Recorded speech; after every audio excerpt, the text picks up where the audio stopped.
है। इसलिए मीरा वो राधा अपने कृष्ण से प्यार करती रही और कृष्ण से प्यार करते हुए और कृष्ण और राधा का बिछो हो गया और द्वारका का प्रस्थान कर दिया। कृष्ण भगवान द्वारका के राजा बन गए जाकर के कंसवध करने के बाद में। और जब द्वारका में पहुंच गए, बैठो बैठो बैठो बैठो, जब द्वारका में पहुंच गए कृष्ण भगवान तो मन में उत्कंठा पैदा हो गई राधा के और कहा कि अपने मालिक से मिलने के लिए हमको चलना चाहिए। और कृष्ण के प्यार में इतनी आलिंगन और इतनी भाव विभोर होकर के यही राधा और द्वारका पहुंच गई। जब द्वारका राधा पहुंची, द्वारका मैंने कई बार सत्संगों में सुनाया है ये प्रसंग। राधा जब द्वारका पहुंच गई और द्वारका में जब पहुंची तो इससे पहले अहम और अभिमान था तीन रानियों को, जामवंती, रुक्मिणी और सत्यभामा। तीनों रानियों को अहंकार था कि कृष्ण भगवान मेरे सिवा किसी से प्रेम नहीं करते हैं।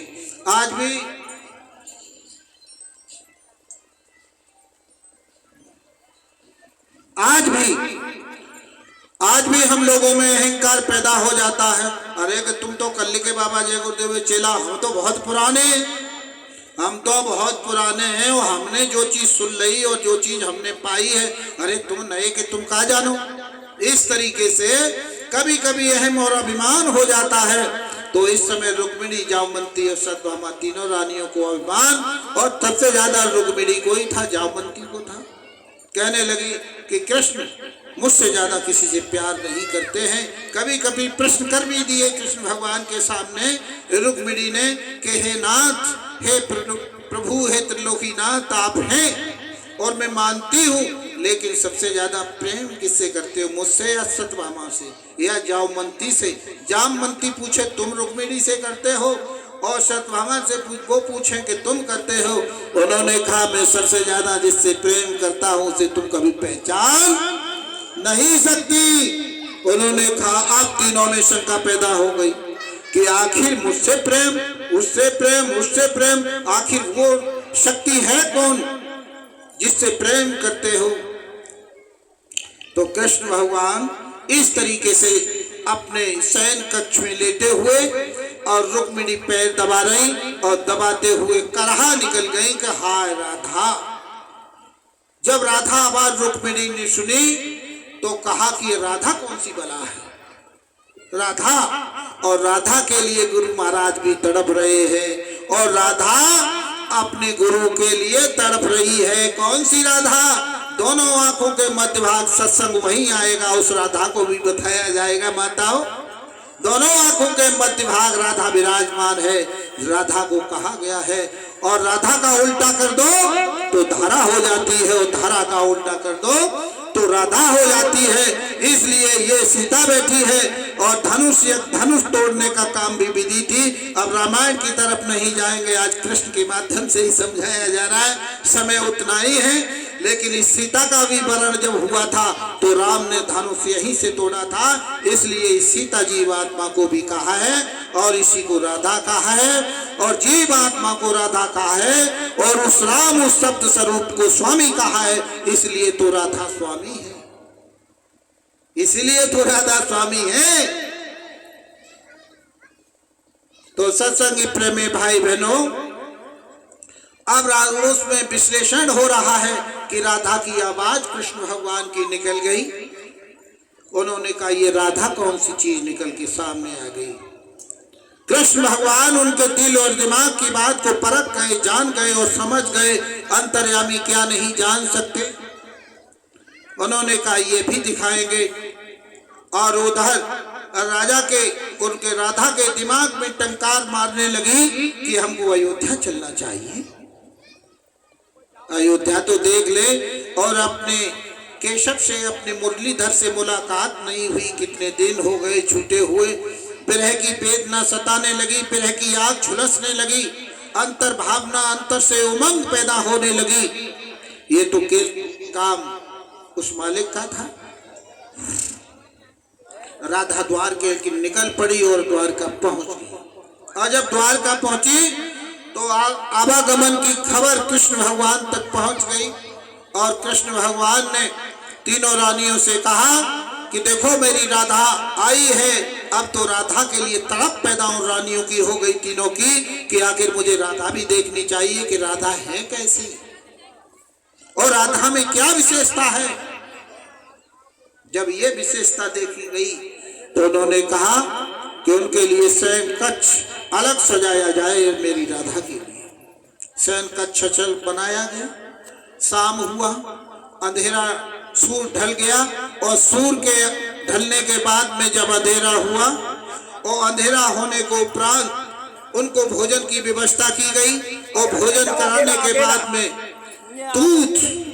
दूध लेकर के रुक्मिणी गई राधा के पास में कि जरा इनको भी देख लिया जाए कि राधा की शक्ति क्या है।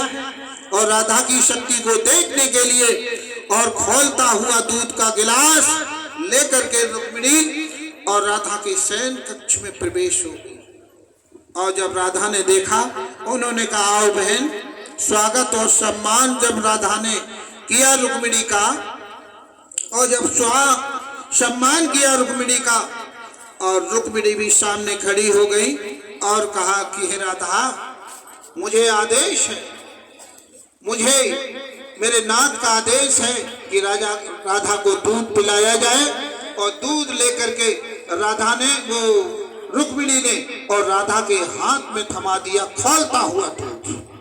जब खौलता हुआ दूध राधा के हाथ में थमाया तो राधा ने हाथ में ले लिया और रुक्मिणी जैसे चलने के लिए हुई, रुक्मिणी चलने के लिए हुई उस कक्ष से निकलने के लिए तो राधा ने कहा कि आज इनको शंका पैदा हो जाएगी कि मेरे हाथ का दूध दिया हुआ पिया या नहीं पिया, इन्होंने लिया नहीं लिया, रख तो नहीं दिया। इसी उन्होंने कहा बहन रुक जाओ रुक्मिणी। सामने रुक्मिणी खड़ी है, राधा सामने है और उन्होंने अंतर ध्यान होकर के और अपने प्रभु का जब ध्यान किया, अपने केशव का उस नाम का जब ध्यान किया, राधा ने उस दूध को मुंह से लगाया और एक सांस में गटागट खोलते हुए दूध को पी गई। जब दूध को पी गई, दूध पीने के उपरांत रुक्मिणी ने देखा खोलते हुए दूध को राधा पी गई, लेकिन कहा नहीं, राधा चली गई। उसके बाद में कृष्ण भगवान जब रुक्मिणी के कक्ष में पहुंचे, राधा अपने कक्ष में और रुक्मिणी अपने कक्ष में। जब अपने अपने कक्ष में तो लेट गए कृष्ण भगवान, राधा पैर दबाने लगी और पैर दबाते दबाते और रुक्मिणी के हाथ उनके तलवों तक पहुंच गए। और जब तलवे तक हाथ पहुंचे तो देखा कि बड़े बड़े फपोले कृष्ण भगवान के तलवों में पड़े हुए, बड़े बड़े फपोले कृष्ण भगवान के तलवों में पड़े हुए। रुक्मिणी कहने लगी है नाथ ये फपोले तुम्हारे तलवों में कैसे हैं। उन्होंने कहा यही तो नाम का खेल है, यही तो जय गुरुदेव नाम का खेल है। इस नाम को अगर समझ जाओगे तो भक्ति करने लगोगे और जब भक्ति करोगे तो तुम्हें समझ आ जाएगी कि राधा है क्या, ये राधा क्या चीज है और वो स्वामी क्या चीज है। इसलिए कृष्ण भगवान ने राधा से कहा राधा, वो कृष्ण भगवान ने रुक्मिणी से कहा रुक्मिणी तुम अभी नहीं समझ सकी, ये तलवों में जो तुम बड़े फपोले देख रही हो, तुमने जो अनर्थ किया है, तुमने भक्ति नहीं दिखाई, तुम्हारे सामने भक्ति मेरी राधा ने दिखाई है। राधा रुक्मिणी चौंक पड़ी और कहने लगी है नाथ ऐसी कौन सी भक्ति राधा ने दिखा दी कि अब ही नहीं समझ पाई कि तुम खोलते हुए दूध को मेरी राधा के सामने लेकर के गई और मेरी राधा के हाथ में जब तुमने गिलास खोलता हुआ दूध दिया और तुम्हारे सामने राधा ने पूरा दूध का गिलास अपने जहान में अंतर में उतार लिया, तो मैंने संकोच होकर के पूछना चाहिए था कि मेरी राधा ये खोलते हुए दूध को किसकी ताकत से तुम पी गई, किसकी ताकत से तुमने खोलते हुए दूध को पिया। लेकिन रुक्मिणी निरुत्तर हो गई। कोई उत्तर रुक्मिणी के पास नहीं था। कहने लगी, नाथ मैंने बात दूध की नहीं, मैं तो तलवे में जो तुम्हारे पैरों में फलक हैं, बड़े बड़े छाले पड़ गए हैं, मैं तो उनकी बात कर रही हूं। तो के सुनो सुनो रुक्मिणी, मेरे चरण कमल राधा के हृदय में निवास करते हैं, और जब राधा ने ये खौलता हुआ दूध पिया तो मेरे चरण कमल जल करके उस समय फूल रहे थे, इसलिए मैं उस जो चरण कमल राधा के हृदय में निवास करते थे, उन चरण कमलों में ये फलक पड़े हुए हैं। रुक्मिणी, भक्ति तुम नहीं, प्यार तुम नहीं करती, प्यार और भक्ति तो मेरी राधा करती है। कहते हुए रुक्मिणी नियत्तर हो गई। समय बीत गया, राधा फिर बरसाने के लिए वापिस चली आई। राधा फिर वापिस आ गई और आने के पश्चात समय बीत गया, काफी समय बीता। राधा ने अपनी भक्ति में लीन होकर के हालत जर्जर बना दी। प्रेम वो चीज होती है, प्रेम के वशीभूत होकर के आदमी जर्जर हो जाता है, शरीर सुखा देता है। जो भक्ति करता है, अरे कोई किसी तरीके की भक्ति करे। एक प्रेमी प्रेमिका के सामने अपनी भक्ति करती है, प्रेमी प्रेमिका के सामने भक्ति करता है। अब वो कौन सी भक्ति करता है? सत्संगी प्रेमी भाई बहन, हम आप कौन सी भक्ति कर रहे हैं? ये तो बात प्रेम की है, और प्रेम की बात आगे बढ़ाते हुए समय जब बीता, और जब समय बीत गया तो फिर मन में ऐसी उचंग भरी और मन में ऐसी हिलोर हुई। राधा फिर कहने लगी, शरीर जर्जर हो गया, उसके बाद में के द्वारका हमको फिर चलना चाहिए। अब चैन कहाँ? अब चैन नहीं है राधा। और जब राधा फिर द्वारका पहुंच गई और शयन कक्ष में राधा को फिर ठहराया गया, काफी समय उसी शयन कक्ष में रहे। कृष्ण आगे पीछे मिलते जुलते रहे, लेकिन एक दिन फरमाइश जारी कर दी, और ये फरमान जारी राधा ने किया कि हे मालिक, हे नाथ, हे केशव, हे मुरलीधर, मुरली बजाने वाले, मैं कुछ भक्ति करनी चाहती हूँ, मुझे भक्ति का आदेश दे दो।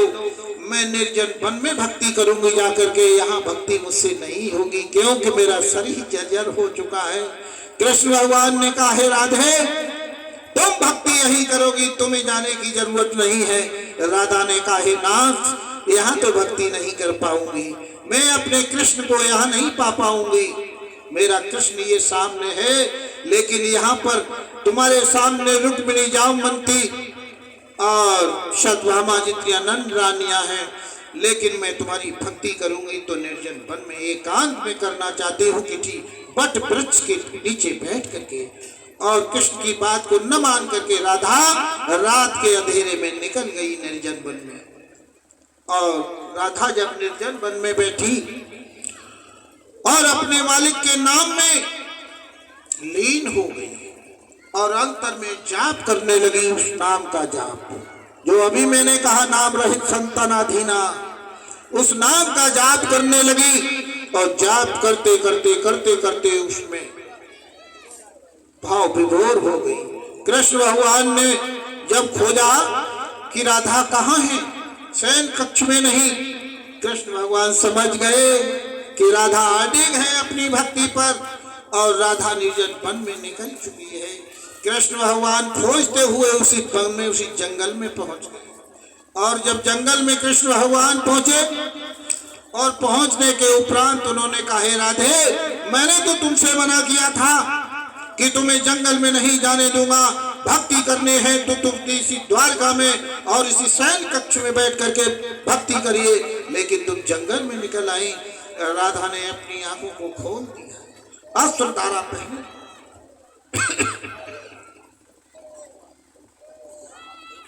नेत्रों से नीर बहने लगा, झड़ी लग गई राधा के नैनों से। राधा कहने लगी कि हे नाथ, ये सब ये भक्ति करने का मेरा अब समय है, लेकिन भक्ति करते हुए और तुम मुझसे प्रसन्न हो, मुझे खोजते चले आए हो, तो मैं तुमसे प्रसन्न हूं, मैं तुम्हारी प्रेम का हूं, पत्नी नहीं। पत्नी नहीं, मैं तुम्हारी प्रेमिका हूं। पत्नी और प्रेमिका में अंतर क्या होता है इसका भी आपको उदाहरण दिए देता हूं। पत्नी अपने पति के लिए जान न्यौछावर नहीं कर सकती है, एक प्रेमिका अपने प्रेमी के लिए जान न्यौछावर कर सकती है। पति और पत्नी में, प्रेमिका में और पत्नी में अंतर होता है।